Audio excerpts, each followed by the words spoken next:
기독교 가치관으로 세상을 보기 때문에, 기독교 가치관으로 정치를 보고 이 부천시를 보고 그러는 거예요. 호세아서를 묵상하면서 내가 내 말을 들었는데 너는 이 부천시의 파수꾼이다. 호세아 9장 내 말을 들었어요. 너는 이 부천시의 파수꾼이다. 넌 부천을 지켜야 돼. 뭐 칼 들고 총 들고 뭐 전쟁에 들어야 안 들어. 그게 아니고 이 영적인 부천의 세계를 정치나 부천시 행정이나 이 모든 것을 봐야 돼. 왜 예수님과 하나님 하늘에서 보는 거야? 그럼 다 보는 거야. 기도하라는 거야. 싸움하라는 거죠. 그게 구원의 투구의 의미입니다. 여러분, 세 번째, 어떻게 믿음의 통로가 될 것이냐. 세 번째, 하나님의 말씀을 가지라는 거예요. 오늘 에베소서 6장 17절 구원의 투구와 성령과 하나님의 말씀을 가지라. 하나님 말씀을 가져야 돼요. 우리 아이가 하브루타 이번 주에 끝났어요. 하브루타는 말씀을 가지고 질문하고 생각하고 그렇게 하는 거예요. 그게 하나님 말씀을 가지는 거예요. 이사야 11장 4절에 이렇게 말하고 있습니다. 그가 하는 말은 몽둥이가 되어 잔인한 자를 치고 그가 내리는 승부는 사악한 자를 사형에 처한다. 그가 하는 말은 하나님이 하는 말은 몽둥이가 되어 잔인한 자를 치고, 하나님 말씀으로 말로, 하나님 그가 하나님이니까 하나님이 하는 말로 몽둥이가 되어 잔인한 자를 치고 선고한다는 거예요. 사형에 처한다. 전쟁 안 하는 거예요. 전쟁. 제가 꿈을 꿨잖아요. 보세요. 전쟁 안 하는 거예요. 싸워서 지지 말고 승리하라는 거예요. 이사야 11장 4절이 오늘 하나님의 말씀에가 연결되어 있어요. 주석에서 말하고 있습니다. 교회는 방어만을 위한 무기를 받은 것이 아니라 역습할 수 있는 무기도 받았습니다. 교회가 굉장히 무서운 세상에 그거예요. 근데 몰라 사람들은 교회 우습게 보고 교회 작다, 교회 욕하고 그래요. 그러나 교회는 세상에 대한 역습할, 마귀에 대한 역습할 수 있는 공격 무기를 받았어요. 하나님의 말씀이에요. 그게 하나님의 말씀을 붙들고 기도하는 거예요. 선포하는 거예요. 교회가 방어만 하고 무참히 당하는 것이 아니라 세상의 악의 세력을 묶고 파할 수 있는 능력이 교회에게 있는 것입니다. 교회 공격 무기가 있어요. 그가 하는 말이에요. 말씀이에요. 이사야 11장 4절에 근거한 거예요. 하나님의 말씀을 가지면, 선포를 하면 그대로 되는 거예요. 우리가 싸울 대상은 사람이 아니라 영적인 세력들이에요. 부천시를 공격하는 세력들이 뭔가를 한번 찾아보세요. 부천시를 공격하는 거, 서울시를 공격하는, 우리 대한민국을 공격하는 거를 봐야 돼요. 하늘에서 공격을 해야 돼요. 마귀들. 시대적인 게 있죠. 남과 북의 분열, 동서의 분열. 우리나라는 너무 분열이 많아요. 좌와 우의 분열을 막아야 돼요. 여러분이 세상의 빛가서 분열을 막으시기를 합니다. 믿음 생활에 모범을 보여주는 것이 있어요. 성경에 그렇게 우리가 믿음의 통로가 되기 위해서 우리가 믿음의 모범이 되어야 돼요. 성경에 빌립보서에 보니까 그걸 세 가지를 찾았어요.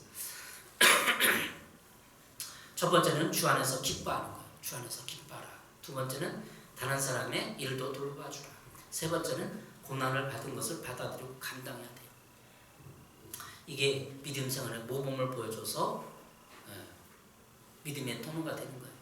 에베소 6장 16, 17절은 우리의 신앙의 기본적인 자세, 내면적인 삶, 공격 무기를 취해서 살아가는 걸 말하는 거, 공격하고. 그러면 빌립보서에서 말하는 것은 주 안에서 기뻐하라. 빌립보서 3장 1절. 끝으로 나의 형제자녀는 주 안에서 기뻐하십시오. 기뻐하면 우울증을 이기는 거야. 우울한 감정을 이기는 거야. 두 번째는 다른 사람의 일도 돌봐주라. 이기심. 우리는 다른 사람 하는 건 싫어요. 나 내일 바빠. 내일 거기 못 가 그러잖아요. 근데 거기도 가고 내일도 하고. 그럼 어떻게 시간도 없네. 밤새야지. 여러분 밤 안 새도 저는 밤을 새야 돼. 12시까지 일해야 돼. 그래서 내일도 하고 남일도 도와주고, 그리고 이기심을 이기는 거예요. 다른 사람 일도 돌봐주십시오. 빌립보서 2장 4절입니다. 또한 여러분은 자기 일만 돌보지 말고 다른 사람들의 일도 돌봐주십시오. 최근에 만난 친구인데 다른 사람 일도 다 돌봐줘. 너무나 존경스러워요. 그리고 세 번째, 고난을 받는 것을 받아들이고 감당하는 거지. 빌립보서 1장 29절. 하나님께서는 여러분에게 그리스도를 위한 특권, 즉 그리스도를 믿는 것뿐 아니라 또한 그리스도를 위한 고난을 받는 특권도 주셨습니다. 우리의 고난, 예수님을 믿으면서 받는 고난은 특권이에요. 고난받기 싫어요. 나도. 근데 지금까지 많이 고난을 받았어. 개척교하고 고난을 받았어. 근데 그건 특권이야. 생각의 전환이에요. 개척교 하는데 목사님을 하면서 다른 일도 해야 되고. 그럼 특권이에요. 저도 생각을 많이 바꿀 거예요. 그렇잖아요. 그럼 성경이 말하는 고난을 받는 특권도 주셨습니다. 빌립보서 1장 29절이에요. 고난을 받는 특권이 없으면은 그리스도에 대한 영광도 없어요. 그래서 믿음 생활에 모범을 보여야 돼. 주위 사람들에게, 자녀들에게 항상 기뻐하고 다른 사람 일도 돌봐주고, 세 번째 고난을 받는 것도 바다로 감당하는 것. 주 안에 기뻐하면 우울증을 이기고 다른 사람들도 돌봐주면 이기심을 이기고, 고난을 받는 것을 받아들이고 감당하면 원망감을 이기는 거예요. 원망감 쓴뿌리잖아요. 항상 누굴 원망해. 부모님 나한테 재산도 안 줬어. 왜 나만 미워해. 뭐 이렇게. 대통령도 원망해. 그 원망감 이길 수 있는 방법은 고난을 받는 것을 받아들이고 감당하면 되는 것입니다. 여러분 어떠세요? 그럼 믿음의 통로가 되십시오. 주변 사람들에게 좋은 믿음의 모델이 되고, 남을 돕고, 우울증을 이기고 원망을 이겨서 고난받는 것도 특권으로 알고, 저는 진짜 특권이에요. 지금까지 개척교회 하면서 이런저런 일 많이 겪었지만 하나님 언제까지 개척교회 시킬지 모르겠어요. 그러나 특권이에요. 내가 하나님을 향하여 쌓은 특권으로 아무나 주는 게 아니라는 거야. 특권이란 말은 아무나 주는 게 아니라는 거예요. 하나님이 김종만에게 맡겨갖고, 나중에 하나님께 보상도 받고 칭찬도 받고 그러는 거죠. 믿음의 통로가 되기 위해서는 항상 기뻐하시고 우울감을 이기시고, 이기심을 이기시고 원망감을 이기시기 바랍니다. 오늘 구원의 투구, 성령의 검, 하나님의 말씀 다 연결되어 있는 말이에요. 여기서 믿음이 뭐라는 것을 성경에 증거하고 증명하는 것이 아니라 어떻게 믿음의 통로가 될 것인가를 여러분과 같이 묵상해 봤습니다. 그럼 믿음의 통로가 되는 거예요.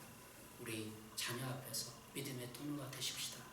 우리 사람들 앞에서 믿음의 통로가 되십시다. 다 보고 있어요. 친척들이, 주변의 사람들이 어떻게 살아가는가, 어떻게 말하는가를 다 보고 있어. 그 앞에서 원망을 터뜨리지 말고 불평하지 말고 감사하면서 꾸역꾸역 우리의 길을 가면 사람들이 우리의 생활을, 믿음 생활을 보면서 믿음을 갖기를 원할 것입니다. 그런 삶을 살아가시길 바랍니다. 기도하겠습니다. 하나님 아버지 감사합니다. 이렇게 믿음의 통로가 되어서 세상의 빛과 소금 역할을 감당하겠으니 우리에게 힘과 능력을 주시옵소서. 믿음을 향하여 우리가 오늘도 달려갑니다.